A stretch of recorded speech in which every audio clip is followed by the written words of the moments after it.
रोजगार संधी कमी होत जाते तेव्हा आरक्षणाच्या प्रश्नाची तीव्रता वाढत असते। सामाजिक न्याय व समता आणण्यासाठी आरक्षणाचे तत्व राज्यघटनेचे मूलभूत अधिकारात समाविष्ट केले आहे। तो हेतू आणि ती पातळी अजून आपण गाठलेली नाही हे वास्तव आहे।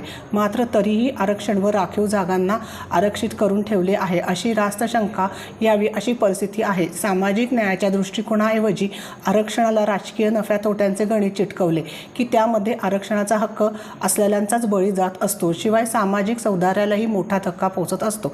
अशावेळी प्रशासनाने समतोल ठेवण्याबरोबर रोजगार निर्मितीची व्यापक धोरणे आखायला प्राधान्य देण्याची गरज आहे, असे मत समाजवादी प्रबोधिनींच्या साप्ताहिक चर्चासत्र आरक्षणाचा प्रश्न या विषयावर व्यक्त करण्यात आला। या चर्चासत्रात प्रसाद कुलकर्णी, राहुल खंजीर, तुकाराम अपराध, दयानंद लिपारे, गजानन पाटील, पांडुरंग पिसे, शकील मुल्ला, मनोहर जोशी, अशोक मगदूम, शहाजी धास्ते, रामचंद्र ठिकणे आदींनी सहभाग घेतला। चर्चासत्राच्या प्रारंभी पुण्यामध्ये ज्येष्ठ पत्रकार निखिल वागळे व निर्भय बनो टीमच्या झालेल्या भ्याड हल्ल्याचा जाहीर निषेध करण्यात आला। या चर्चासत्रात असे मत व्यक्त करण्यात आले की घटनाकारांची आपला देश काही काळानंतर जाती अंतराच्या दिशेने प्रवास करेल अशी धारणा होती। मंडळ आयोगानेही म्हटले आहे की जाती व्यवस्था नष्ट करण्याचा मुख्य मार्ग म्हणजे खालच्या स्तरावरील जातींना वर आणणे, सामाजिक अभिसरणाची गती वाढवणे आहे। रणनीती न्यूज चॅनलला आजच सबस्क्राइब करा आणि रहा अपडेट।